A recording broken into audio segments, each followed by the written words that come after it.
التقي فهدانا إلى دين الحق واهدنا الصراط المستقيم نحمده ونستعينه ونستغفره ونعوذ بالله من شرور أنفسنا ومن سيئات أعمالنا من يهده الله فلا مضل له ومن يضلله فلا هادي له أشهد أن لا إله إلا الله وحده لا شريك له وأشهد أن سيدنا محمدا عبده ورسوله حبيبه وخليله الهادي إلى صراط مستقيم اللهم صل وسلم وبارك على سيدنا محمد وعلى آله وصحبه ومن تبعهم بإحسان إلى يوم الدين أما بعد فيا أيها المسلمون اتقوا الله أوصيكم ونفسي بتقوى الله فقد فاز المتقون وقال الله تعالى في كتابه الكريم يا أيها الذين آمنوا اتقوا الله حق تقاته ولا تموتن إلا وأنتم مسلمون صدق الله العظيم. Yang saya muliakan Tuan Imam, Tuan Bilal, pengurusi dan seluruh jawatan kuasa surau Firdaus yang diraikan para asatidzah, tuan-tuan yang dirahmati Allah Ta'ala Azza wa Jal, kita merafakkan setinggi-tinggi rasa syukur pada Allah Ta'ala dengan limpah kurnianya. Kita dapat menaikkan salat fadl maghrib secara berjamaah. Seterusnya kita duduk dalam majlis ilmu. Mudah-mudahan kita mendapat keberkatan dari Allah Ta'ala dan amalan kita itu dicatatkan sebagai amal salih dan kita mendapat keampunan di sisi Allah Ta'ala Azza wa Jalla. Sebelum kita masuk bab minhu akhar yang agak panjang juga perbahasan tentang isu air ni tuan-tuan, ada soalan daripada para jemaah yang saya jawab untuk di awal kuliah sebab takut di akhir dia jadi jawapan tu agak macam pendek, ringkas dan mungkin tuan-tuan tak boleh nak faham. Jemaah tuan-tuan tanya, apa hukum selawat tafrijiyah? Tuan-tuan bisa dengar selawat tafrijiyah ni? Allahumma salli wa sallim ala sayyidina Muhammadin salatan kamilatan. Yang mana ada maksud tafrijiyah dalam ayat salawat itu yang disebut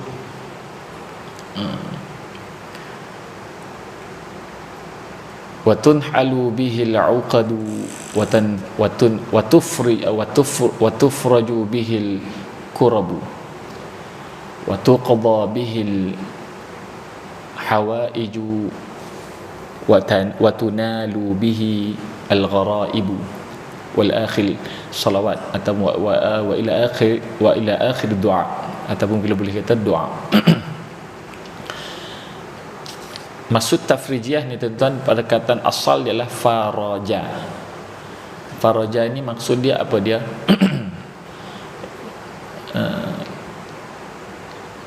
Tempat yang terbuka. Sebab tu kemaluan orang perempuan kita panggil faraj. Sebab dia tempat yang terbuka, rongga yang terbuka.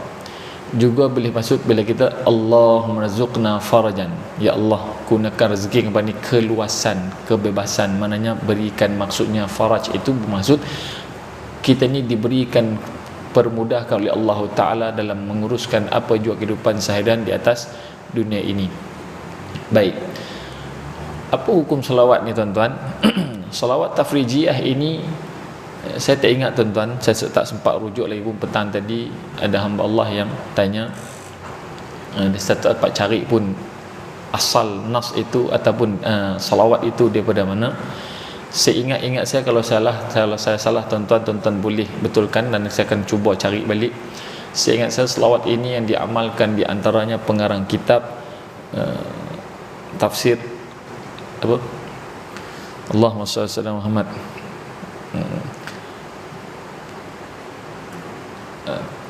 Saya ingat saya tafsir Al-Qurtubi. yang disebut. Kalau saya silap mungkin nanti saya putar, saya akan semak balik betul ke tak. Baik, secara umumnya selawat ini tidak ada dalam nas yang sarih Quran ataupun hadis Nabi sallallahu alaihi wasallam. Jadi bila tanya hukum boleh tak kita bersalawat, maknanya banyak isu ini tuan-tuan, perkara yang sepatutnya dah selesai lama tetapi kadang-kadang dia jadi dibangkitkan semula atas perkara yang sulit kerana mereka sukar untuk memahami wakil ataupun keadaan itu. Zikir ini kalau dengan termasuk selawat tuan-tuan, termasuklah zikir, dia ada zikir yang kita kata ada nas sarih jelas. Nabi sallallahu alaihi wasallam sebut, kalau kata zikir menyebut subhanallah, subhanallahil azim, subhanallah bihamdi, yang disebut oleh Nabi sallallahu alaihi wasallam kalimatani khafifatani 'ala lisan, dua perkataan yang ringan di lidah, tetapi wathaqilatani 'ala al-mizan, tetapi berat. Kalimah ini, zikir ini berat. Itu sarih daripada nas hadis. Ada zikir dan selawat yang memang bukan daripada hadis Nabi sallallahu alaihi wasallam ataupun daripada Quran, yang direka oleh para ulama untuk sebagai amalan. Maka boleh tak kita beramal dengan zikir yang direka oleh seseorang ataupun orang alim ini? Secara umumnya boleh jadi harus, boleh jadi haram. Apa yang boleh jadi harus, apa boleh jadi haram? Selama mana zikir tersebut tidak ada padanya itu unsur-unsur yang dikatakan syirik dalamnya. Okey, unsur syirik maknanya menyebut perkataan yang terkeluar daripada dalil umum dalam Quranul Karim dan hadis Nabi sallallahu alaihi wasallam. Contoh, kita sebut, kita berzikir dalam bahasa Melayu, kita kata dengan sebab rumahku ini pelindung bagiku, rumahku ini pelindung bagiku. Jadi ada unsur syirik dalam tu, ada unsur syirik. Okey, jadi kalau dia qasad kepada pelindung, rumahku pelindungku, rumah itu dia qasad, maka hukumnya haram. Okey, adapun dalam tafrijiyah tu tuan-tuan, yang disebut, yang menjadi isu salawat ini adalah ada yang membahaskan haraf jar itu. Haraf jar itu diterjemah sebab dalam tersebut watun halu bihi al-uqadu, iaitu ba bihi, ha itu dhamir kepada siapa? Kepada Nabi sallallahu alaihi wasallam. Maknanya dia bersandar, ada yang mentarjihkan selawat itu dikatakan kita menyandarkan pada makhluk, iaitu pada baginda sallallahu alaihi wasallam, untuk memohon bantu bagi melepaskan rungkaian ikatan kita terikat kerana kesempitan hidup. Begitu maksudnya. Nah, kalau terjemah watun halu bihil uqadu, dan kerana dialah, kalau kita terjemah kerana dialah yang merungkaikan itu, maka hukumnya haram. Tetapi ulama syarah buka bahas dari sudut ilmu nahwu. Ilmu nahwi bahas ba di situ bukan ba harf jar, ialah ba apa dia? Sababiyah. Maksudnya adalah bertawassul kepada Nabi sallallahu alaihi wasallam. Itu hukumnya boleh tak? Boleh. Jadi ya Allah, rungkaikanlah, lepaskanlah ikatan ini ya Allah, dengan aku bertawassul, bersandarkan kepada kekasihmu Muhammad sallallahu alaihi wasallam. Itu maksudnya, dengan sebab apa dia? Kekasihmu Nabi sallallahu alaihi wasallam, maka akan aku mencintai nabimu, wahai Allah, engkau lepaskanlah aku daripada kesempitan ini ya Allah. Maka itu yang dibenarkan para ulama. Jadi secara umumnya selawat tafrijiyah ini hukumnya harus. Okey, beramal dalam bersalawat, tak kisah selawat dengan dalil yang ada dalam Quran ataupun hadis ataupun yang tiada dalil, selama mana zikir itu adalah zikir yang baik, hukumnya secara umum adalah sunnah. Apa hukumnya? Sunnah. Mengingat Nabi, bersalawat atas Nabi itu hukumnya sunnah. apa jua keadaan kita menggunakan sirah salawat yang ada dalam secara jelas dalam hadis, ataupun kita mereka sendiri selama mana ianya tidak bercanggah dengan apa yang ada dalam Quran, bercanggah dengan pada hadis, ataupun bercanggah pada akidah, senang kata dari sudut fiqahnya, dari sudut akhlaknya itu, maka hukumnya secara umum adalah sunnah. Itu yang menjadi kekeliruan orang pada hari ini, nak menentukan bila kata berselawat dengan selawat sirah tafrijiyah itu adalah suatu benda yang tiada nas, maka mereka dihukum. Ada yang mengatakan hukum tidak sunnah. Bila kata tidak sunnah, tuan-tuan, apakah hukum tidak sunnah itu? Boleh jadi harus, boleh jadi makruh, atau boleh jadi haram. Jadi di situ tidak jelas. Tidak sunnah itu tidak jelas, maka perlu diselidiki dan diistiqra', dipanggil kita mendalami kajian terhadap zikir itu. Kalau dibuka dalam Darul Ifta Misriyah, mengatakan apa dia, kita senang kata lajnah fatwa Mesir, tuan-tuan, selawat tafrijiyah itu sirahnya itu harus beramal sunat. Orang kata beramal berselawat ini dengan apa jua sirah, bentuk bentuk selawat itu, sama ada yang datang daripada nas ataupun yang kita reka sendiri, selama mana tidak bercanggah, hukumnya secara umum adalah sunnah. Faham tak? Okey, kita pergi kepada zikir. Saya bagi tuan-tuan bagi lepas. Mungkin tuan-tuan tak faham, macam orang kata keliru, orang duk bergaduh. Zikir hu Allah Allah Allah Allah. Kita tak mau bergaduh dah, tuan-tuan. Kita nak bagi faham, kena letak pada tempat. Baik, tuan-tuan, sebelum saya pergi ke situ, tuan-tuan biasa tak tengok orang share, orang berzikir menari?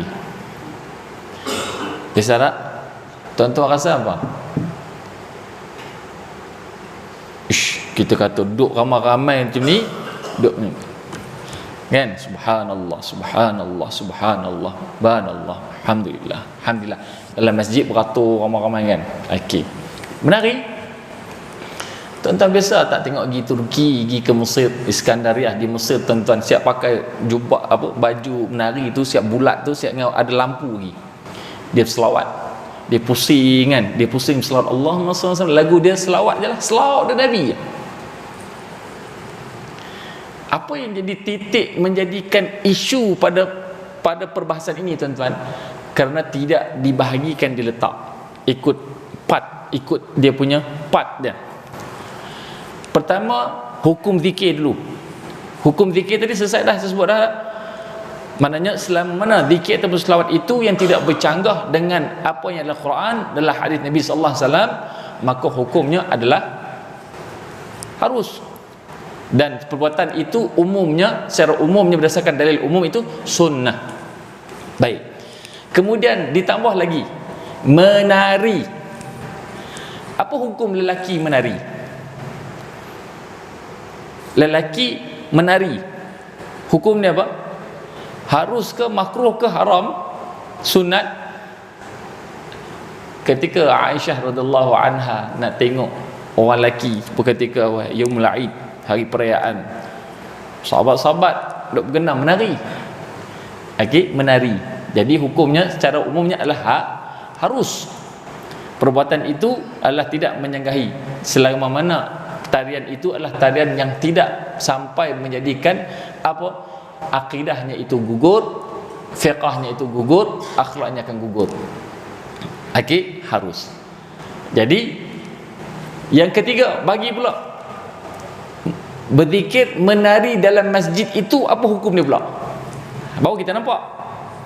Bagi tadi pertama zikir, yang kedua hukum menari bagi lelaki. Yang perempuan kalau menari sama perempuan tidak ada masalah. Kan? Lelaki menari itu dilihat oleh orang tu, maka ada harus, selama mana tariannya itu tidak mendatangkan perkara yang orang kata jatuh dalam haram ataupun makruh. Kalau boleh pun tinggalkan juga, maka itu adalah harus, senang kata umum. Baik. Berzikir menari dalam masjid itu apa hukumnya? Di sini yang perlu dibahas. Sebab tu dalam kaedah usul fiqh ini, tuan-tuan, benda itu tak boleh dibahas secara ambil semua bahas sekali, tak boleh. hukum berzikir di dalam masjid surau itu adalah makruh, bahkan boleh jadi haram. Menari, dalam berzikir menari, sebab apa? Al-adah muhakkamah, adat, secara adatnya biasa tak berlaku di tempat kita ini zikir menari. Tuan-tuan biasa buat dalam surau Firdaus ni, secara adatnya pernah buat tak? Tak pernah buat, betul tak? Tak pernah buat, betul tak? Tiba-tiba tuan-tuan buat, apa akan jadi berlaku? Fitnah. Orang tengok, ish, oh sudah Imam Roni dengan Bilal Fa'lah ni buat ajaran sesat pula, zikir menari dalam masjid surau. Okay? Jadi melanggari adat itu, sebab itu adat boleh jadi hukum dalam fiqah, maka hukumnya adalah makruh. Kalau boleh mencetuskan sampai ke tahap fitnah, orang kata sampai tahap boleh sangkaan yang kritikal, boleh jatuh haram, sehingga kan timbul tuduhan-tuduhan yang menjadikan perpecahan di kalangan umat Islam itu sendiri. Apa puak ni sampai orang tak mau mari dah semayang masjid ni sebab zikir menari dalam masjid surau ini, maka hukumnya haram. Jadi tuan-tuan nak buat tarian sufi boleh tak? Boleh. Buat majlis dekat Padang sana, tarian sufi, kita berzikir dengan kita exercise subhanallah, alhamdulillah, la ilaha illallah. Menari harus hukumnya. Jadi sebab perbuatan itu tidak dibuat melanggari adat, sebab tu adat tu mustahab. Okey, selesai? Baik, balik kepada zikir hu Allah itu. Hanya isu itu kita kena balik dulu, apa hukum zikir tadi, selama mana perkataan itu adalah perkataan yang tidak, orang kata, menjadi masalah ataupun menjadikan gugur akidah dia, menjadikan dia itu fiqahnya juga akan, orang kata, terkeluar pada hukum fiqahnya dan boleh menjadi mengganggu akhlaknya. Okey, tidak ada masalah. Sebut Allah tak ada masalah. Tuan-tuan, kita biasa sebut Allah, bukan saja macam ni, bukan kata berzikir khusus jatuh buang Allah, tak sebut buang Allahu Akbar, sebut Allah. Jatuh pun Allah. Zikir tak tu? Zikir. Okey. Jadi umumnya hukum tadi kita letak dulu harus. Dan secara umumnya mengingat Allah Ta'ala itu berdasarkan dalil yang sahih dalam Quran dan dalil hadis Nabi sallallahu alaihi wasallam, secara umumnya adalah sunnah orang yang mengingat Allah dan Rasul ini. Setiap hari dia ingat Allah, ingat Rasul. Sunnah secara umum. Okay. Cuma sirah itu pula Allah huwa, itu yang menjadi isu tuan-tuan. Isu kalau kita letak orang kat sini, dia tak pernah zikir lepas semayang Allah Allah Allah Allah Allah Allah Allah Allah Allah Allah, orang tak pernah buat, orang pun beli Allah tu apa, orang pun jadi tak faham. Okay. Secara adatnya tu tak pernah buat. Besok orang sebenarnya zikir lepas main subhanallah subhanallah subhanallah subhanallah alhamdulillah alhamdulillah, kan? Allahu akbar Allahu akbar. Secara umum kalau boleh menjadikan orang kata adat, secara adatnya orang menjadi pelik yang zikir ni pun ni hu secara ramai kan, begitu. Maka kalau dia melanggari adatnya, maka boleh jatuh makruh, boleh jatuh haram bila menjadikan fitnah pada kita. Asal hukum tadi harus tak? Harus. Zikir kita duduk seorang, kita dalam masalah Allah Allah Allah, itu yang dalam kaedah bahasa apa dia, khabar mubtada mahdhuf, subjek predikat, sama ada subjek atau predikat itu dibuang salah satu. Faham? Tuan-tuan faham tak subjek predikat? Mana subjek? Contohnya kita buat ayat Muhammad handsome. Muhammad itu apa? Subjek. Predikat dia apa? Predikat dia apa? Handsome. Buang handsome tu, Muhammad. Kita sebut Muhammad. Tapi kita maksudkan di situ, qasad di hati kita, Muhammad ni handsome. Tapi dalam penulisan dibuang. Dalam kaedah bahasa Arab banyak begitu. Dia dihadaf, dibuang. Tapi qasad maksud Allah. Allah apa? Allah itu Al-Karim. Allah itu apa? Akbar. Allah itu apa dia? Semua Al-Basir, Al-Hamid, semua bagi nama Allah itu kita sandarkan pada Allah itu yang segala pujinya, walaupun kita tak sebut, kita sebut Allah, Allah. Jadi dalam keadaan kita berzikir ni tadi sendiri, kita pun duduk terkenangkan masalah kita, Allah, Allah apa? Apakah kita kata, hang ni cakap tak habis ha? Habis sebenarnya. Dia sendiri yang faham qasad kat hati dia apa. Maka itu adalah dibenarkan. Sebab itu fatwa di Mesir, tuan-tuan, saya tak mau pakai fatwa di Malaysia, tuan-tuan, sebab wah akan rot saya kata ambil fatwa di mana, di Darul Ifta' Misriyah Mesir, tuan-tuan. Hukumnya harus berzikir Allah dan kecuali kita Pak Lah, Tuan Imam, Tuan Haji dengan saya, kita 5 orang duduk, kita zikir sama-sama, kita orang lain tak ada, kita memang dah biasa sama-sama kita zikir ya, Allahu Akbar, Allahu Akbar, Allahu Akbar, Allahu Akbar, sama lama-lama sampai kita pun rasa sampai zuk itu mari kepada Allah, Allah, Allah, Allah, Allah, Allah, Allah, sampai zuk kita saja. Sebab tu kalau dibuka secara umum, orang yang tak biasa buat, dia jadi melanggar adat. Faham tak? Selesai tak masalah tu sebenarnya? Masalah tu selesai. Cuma tidak dibahas secara part, bagi satu-satu, baru kita nampak. Kalau kita buat di sini, tuan-tuan, zikir baik, walaupun kita kata ada orang yang tak setuju, huwa apa? Dia apa? Itu dipanggil predikat mahdzuf. Predikat dibuang tetapi ada. Huwa apa? Dia apa? Kita boleh letak. Dia Allah yang maha besar. Huwallahu akbar. Huwallahu ahad. Sebab itu dalam tafsir Ar-Razi, Al-Imam Fakhrul Razi dalam tafsirnya, maksudnya tafsir Ar-Razi, dia menafsirkan, menerangkan tentang Qul huwallahu ahad, surah Al-Ikhlas tu, huwa itu juga al-ismu min asma'illah, dia kata. Perkataan huwa itu sendiri, dia kata, bukan dhamir, dia kata, tetapi bukannya ganti nama. Ganti nama di situ dia kata adalah termasuk dalam al-ismu, kata nama bagi nama-nama Allah juga, huwa itu. Sebab itu kalau kita tengok, nas'aluka ya man huwallah, kerana ambil daripada tafsir Fakhrul Razi ini, tuan-tuan, huwa itu juga termasuk dalam Asmaul Husna, disebut dalam tafsir Ar-Razi. Jadi boleh tak kita zikir huwa tadi secara sendirian, selagi mana tidak mendatangkan kepelikan pada orang sendiri seorang di rumah? Boleh. Sebab kita yang tahu kita nak kata apa. Oh Allah, kita ya Allah, ya Allah, ya Allah, ya Allah apa? Hai, ya dia ni, dia. Kalau kita terjemah dalam bahasa, tapi kita jarang buat begitu sebab dia pelik, bahasa kita pelik. Secara simai orang Arab biasa sebut Allah tu dia. Dia tu, dialah yang banyak tolong, dialah yang maha kuasa, dialah. Maknanya begitu. Yang maha kuasa tu hilang, hanya sebut dia, tolonglah dia. Kita kata dia tu Allah. Dia tu apa? Kita yang tahu. Kita meletakkan bahawa selama mana kita tidak meletakkan sifat Allah yang bercanggah dalam itu, maka hukumnya harus. Faham? Jadi selawat tafrijiyah ini tadi bukan dikarang oleh, bukan datang dari nas dari Nabi, memang dibuat, direka oleh siapa dia? Direka oleh para ulama. Maka hukumnya harus. Kita pun kata rad. Kita rad. Dalil yang ada dalam hadis pun tak habis nak kita guna pakai sebagai zikir. Ini kan pula nak pakai dalil orang yang dibuat oleh orang, bukan yang Nabi sebut.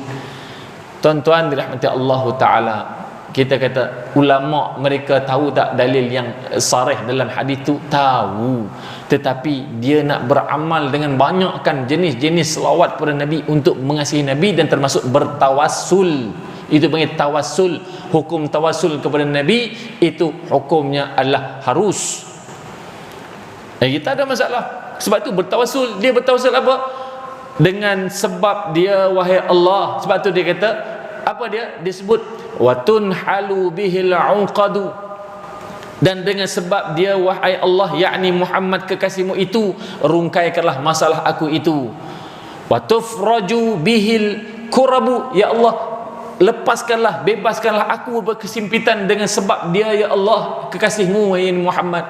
Wa tuqda bihil hawaiju, dan disebabkan dia ya Allah, engkau tunaikanlah segala hajatku ya Allah. Wa tunalu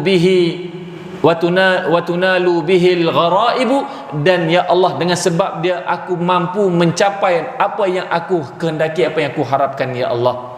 Itu maksudnya. Sebab ada yang menjadi isu pada salawat tafrijiyah itu, bihi itu, hi, ha itu Nabi SAW, bi itu maknanya mereka menyatakan syirik menyandarkan kepada Nabi, sedangkan sepatutnya sebab dia sarih, dia tidak jelas.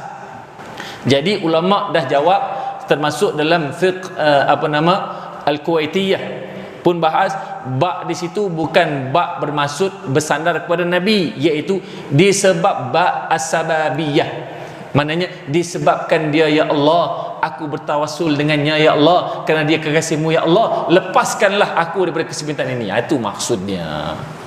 Faham lagi? Jadi tuan-tuan, saya tak mau bergaduh dah. Ini mau rakam pula, orang duk tengok pula. Benda ini bagi saya, kalau dibahas panjang-panjang, Allahu zikir menari, tuan-tuan faham tak saya sebut tadi? Jelas tak apa hukum zikir menari? Orang tanya tuan-tuan. Harus. Kalau perbuatan itu dibuat beramai-ramai dalam tempat kita di surau yang tak pernah diamalkan, maka hukumnya makruh, boleh jatuh haram. Faham tak? Selesai masalah.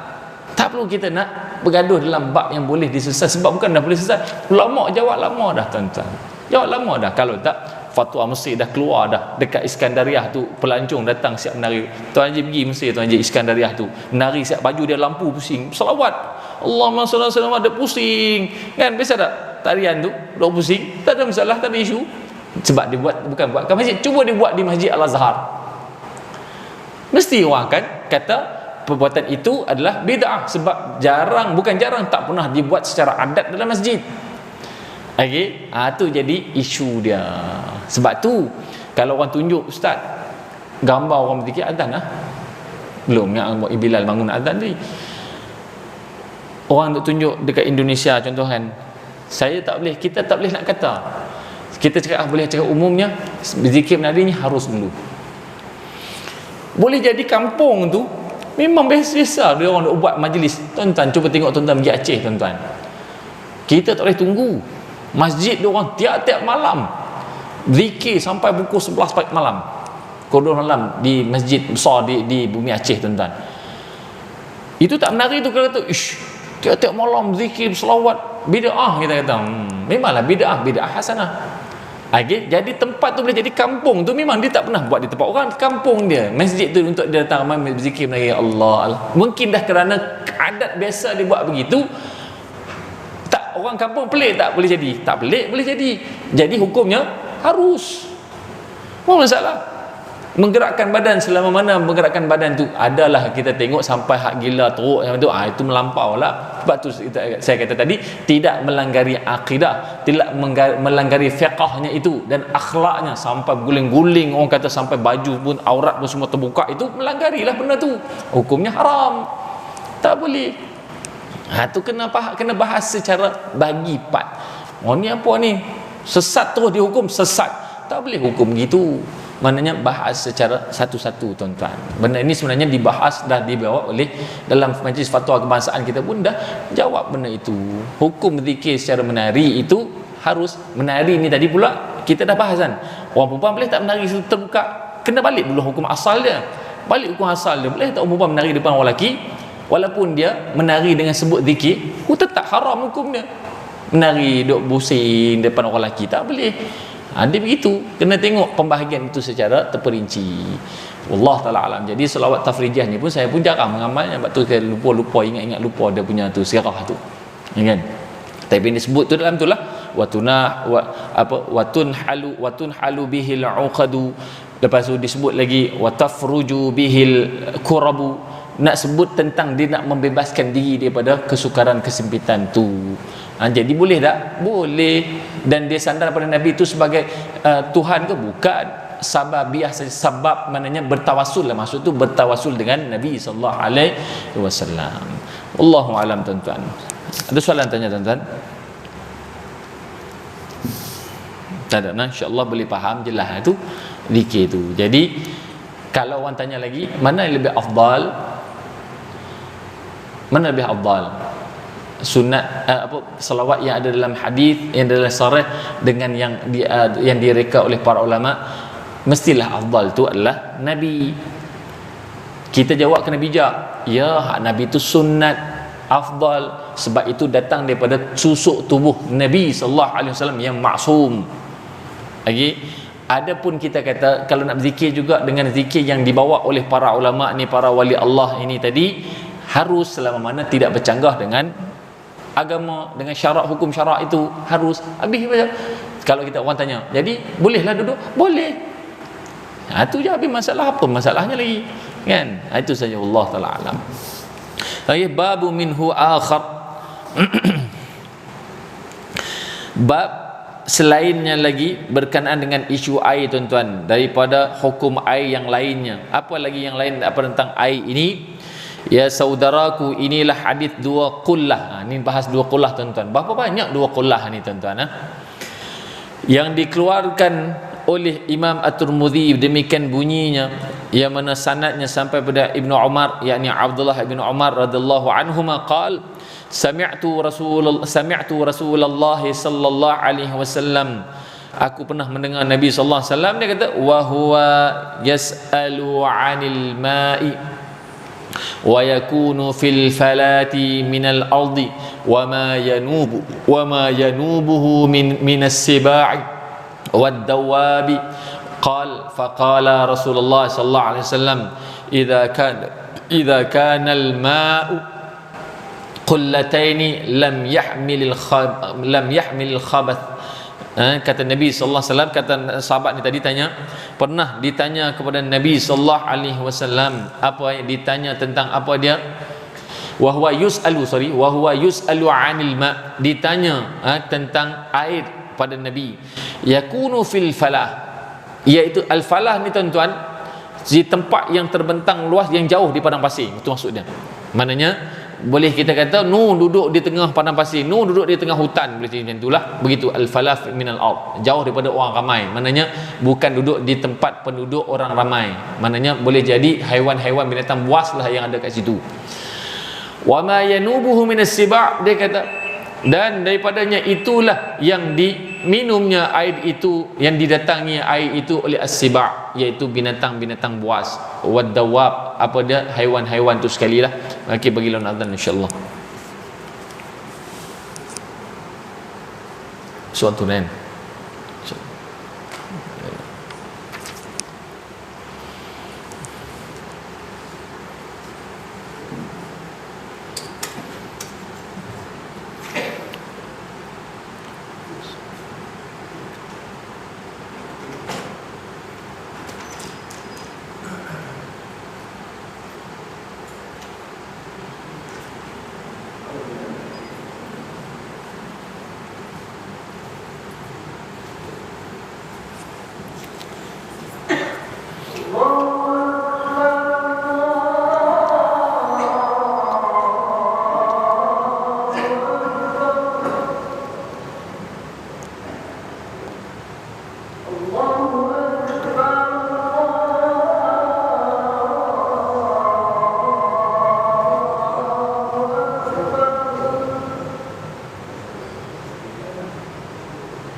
لا إله إلا الله محمد رسول الله رب هذه الدعوة التامة الصلاة القائمة آت سيدنا محمد وشرف درجة العطرة وبعث مقام محمود الذي وعدته لك.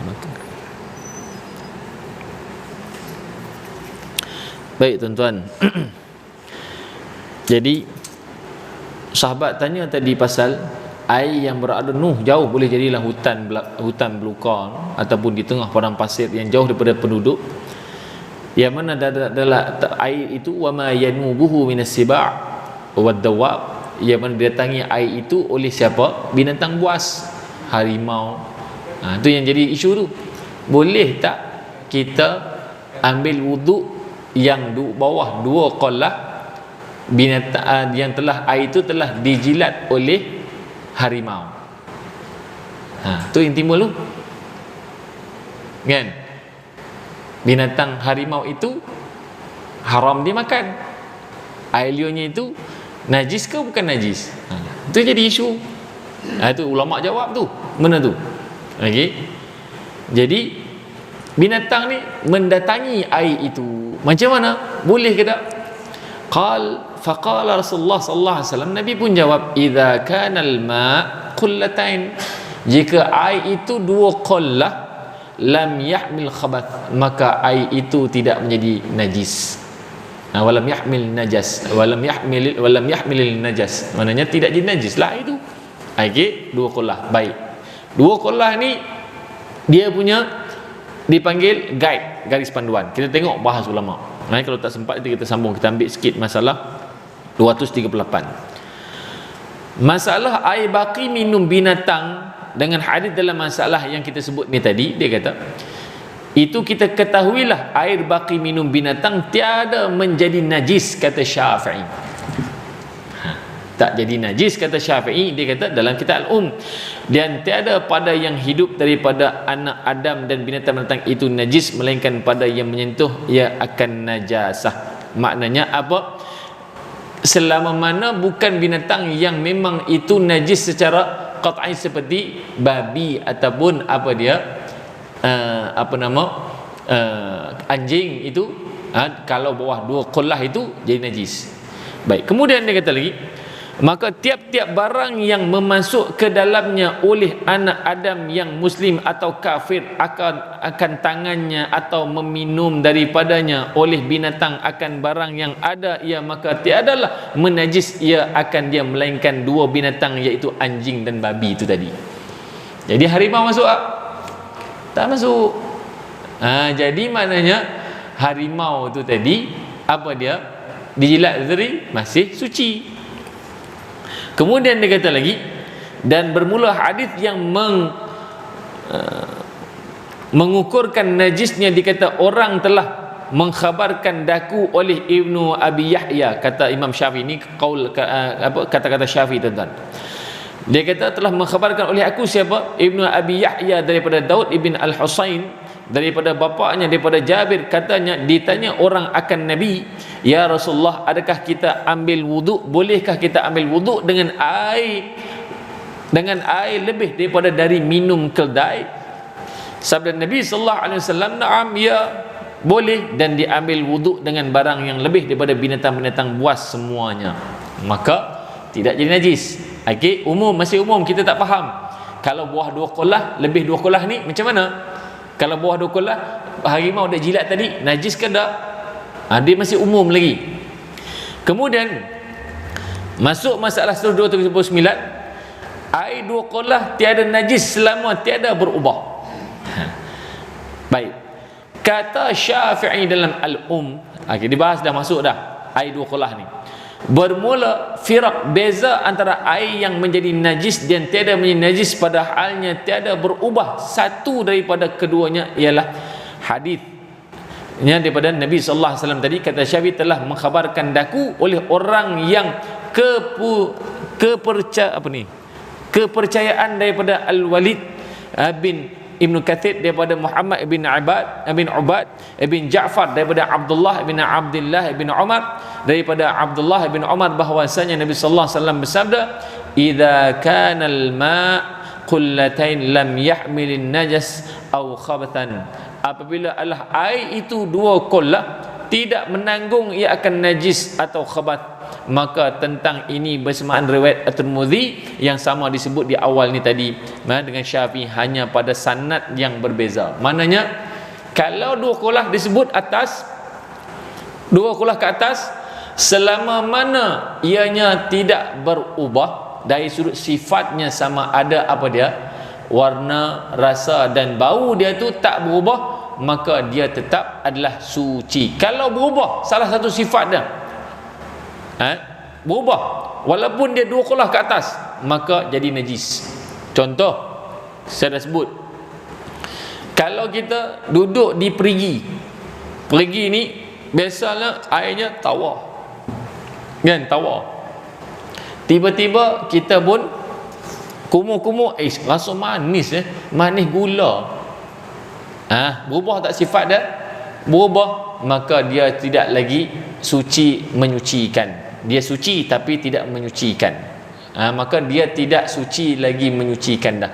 Maknanya kita kena, dia suci, dia suci tapi tidak menyucikan. Maksudnya tak boleh ambil wuduk, sebab dia dah berubah sifat. Boleh jadi ada orang pergi curah air gula dalam tu bertontong sebab orang nak buang, boleh jadi berubah dah sifat dia. Jadi itu dimaksudkan dua qaulah yang atas. Kata Abu Isa At-Tirmidzi, dan seperti pada hadis inilah perkataan Syafi'i dan Imam Ahmad dan Ishaq. Kata mereka, apabila adalah air itu dua qaulah, tiada menajiskan dia oleh suatu selama tiada berubah baunya atau rasanya, bau, warna dan rasanya. Dan berkata mereka itu adalah ia lebih kurang daripada lima qurbah. 5 garibah itu maknanya qurbah ni tuan-tuan buat daripada, sehari dia sebut juga, buat daripada kulit binatang. Biasanya kharuf, kambing biri-biri. Tempat isi air orang Arab, sebab tu dikatakan qaribah yang berada di bumi Hijaz tu besar-besar. Sebab apa dia? Kambing yang mereka sembelih tu, kulit tu ambil jahit dekat 4 kaki tu, dekat kepala, dekat ekor dia tu dibuka lubang untuk isi air. Okey, lepas tu tutup. Jadi besar, kambing ni besar. Jadi sebab tu dikatakan dua qaulah itu menyamai dengan lebih kurang 5 qurbah ataupun 5 kulit kambing tu tadi. Maknanya itu yang diukur zaman itu. Tapi hari ni orang dah ukur liter, 160 liter ke atas. Baik. 240, masalah qaulah dan sukatannya dengan garibah ataupun dengan qurbah tadi. Kata Syafi'i, bermula qullah pada hadis dalam masalah itu tadi dikehendakinya ialah iaitu yang dimaksudkan ialah qullah hajar. Qullah hajar ni tuan-tuan, dia masyhur dipanggil nama qullah hajar kerana ada, saya ingat, saya memang orang yang nama buatnya tu adalah Hajar ataupun saya tak ingatlah, nanti saya akan ujuk balik. Memang cukup popular, macam brand lah, brand kita kata brand polo, brand, maknanya di bumi Hijaz ni bila orang cari qullah ni mesti akan cari brandnya qullah Hajar. Macam itulah maksudnya, dia popular di bumi Hijaz itu. Maka dan Hajar itu negeri kecil atau qaryah yang tiada jauh ni amat dari negeri Madinah, betul lah, di bumi Hijaz. Maknanya di satu tempat kampung nama Hajar, satu kampung nama Hajar, maknanya sampai orang kata qullah Hajar. Sampai orang kata nak beli qullah apa? Qullah Hajar. Kalau kata qullah Rawang, orang tak mau dah sebab tak popular. Macam itulah maksud dia. Jadi begitu popular kampung Hajar ni sehingga kan orang panggil qullah Hajar dah. Jadi brand nama qullah tu. Jadi maka qullah itu ialah tempayan besar yang telinga dua dan luas mulutnya. Kata Imam Tirmidzi, ada kata qala Muhammad bin Isa al-qullah hiyal jarar wa qullatil lati yastaqi fiha. Kata Muhammad bin Isa, bermula qullah itu ialah tempayan-tempayan dan juga bernama qullah iaitu labu yang dibuat minum padanya. Adapun sukatan air dengan garibah, kata Syafi'i dalam ada yang kata tempayan, ada yang kata daripada al-khuruf. Dia tengok, maka satu qullah itu boleh diisi 2 garibah lebih sedikit. Mana kita ambil, kita bundar terus 2 qurbah setengah, tak tahu berapa, maknanya lebih kurang dalam berapa, 80 ke 90 liter, ataupun kita genapkan terus 100 liter bagi 2 garibah setengah, maknanya 100 liter. Kalau 2 qullah 200 liter. Itu maksudnya. 241 masalah garibah dan mengenalnya. Maka mengenal garibah qullah tu tadi, itu ialah bekas menanggung dan mengangkut air dari telaga ke rumah mathalan, iaitu diperbuatkan dia daripada kulit sebuah buah badan, maknanya seekor badan tu kulit dia ambil kambing biri-biri yang diselit akan dia, kemudian mana dijahit maksudnya, kemudian disamak dan dijahit tempat berlubang-lubangnya seperti 4 kakinya dan sebagainya. Lihat gambaran itu, maknanya tu juga dipanggil qullah. Garibah tu juga dipanggil qullah hajat tu sebutnya. Okey, jadi nanti kita akan masuk bahas pada akan datang 242 masalah air kurang 2 qollah boleh jadi najis ke, macam mana yang kata boleh jadi najis. Itu yang termasuk nanti, kalau di bawah 2 qollah harimau jilat tu jadi najis ke tak. Bukan kata anjingnya, sebab kita kata harimau tak boleh makan kan, harimau tak boleh makan. Bahkan 2 qollah ke atas pun anjing jilat air itu pun tetap suci, betul tak? Okey, kalau bawah 2 qollah anjing babi minum situ, air itu tetap najis walaupun tak berubah sifat. Tapi harimau macam mana pula? Sedangkan dia sama tak dengan apa nama babi anjing yang dipegang kena basuh, bersih kan? Sama ke tak? Itu yang kita akan lihat masalah yang akan disebut dalam masalah seterusnya insya-Allah. Wallahu taala alam. Ada soalan nak tanya? Tak ada insya-Allah nah. Maka insya-Allah mudah-mudahan mendapat manfaat pada kita untuk kita memahami ayat yang dibahas dari sisi fuqaha insya-Allah. Jadi yang awal tadi yang kita bahas tentang zikir selawat tu tadi juga adalah hukumnya harus. Tetapi secara umumnya sunat tak? Sunnah, sebab kita berselawat atas Nabi. Ada dalil umum tak? Ada, innallaha wa malaikatahu yusalluna 'alan nabi. Kan? Itu dalil umum. Jadi maknanya secara umumnya sunat. Sirah yang kita ambil itu sirah yang didatangi oleh para ulama, bukan daripada nas daripada Nabi. Jadi hukum menggunakan sirah itu harus. Perbuatan bersalawat kepada Nabi itu sunat secara umumnya. Wallahu taala alam. Aku qouli hadza, astaghfirullah alazim li wa lakum. Assalamualaikum warahmatullahi wabarakatuh. Bismillahirrahmanirrahim. Alhamdulillahirabbil alamin, wassalatu wassalamu ala asyrafil anbiya'i wa ala alihi ajma'in. Allahumma inna nas'aluka 'ilman nafi'an wa rizqan thayyiban wa 'amalan salihan taqabbala. Allahumma faqihna fid din wa 'allimna at-ta'wil wa siratal mustaqim. Allahumma ij'al jam'ana hadha jam'an marhuman wa tafarraqana min ba'dihi tafarruqan ma'suma wa la taj'al lahum fina wa la ma'ana wa la mayyit min shaqiyyan wa la matrudan wa la mahruman. Rabbana atina fid dunya hasanah wa fil akhirati hasanah wa qina 'adzaban nar. Sallallahu ala sayyidina Muhammad wa ala alihi wa sahbihi wasallam. Alhamdulillahil alamin. Sunnah tasbih kafarah surah al-asr. Subhanakallahumma wa bihamdika asyhadu an la ilaha illa anta nastaghfiruka wa atubu ilaik. Bismillahirrahmanirrahim. Wal 'asr innal insana fi khusr illa alladhina amanu wa 'amilus shalihat wa tawassaw bil haqq wa tawassaw bis sabr. Wallahu a'lam.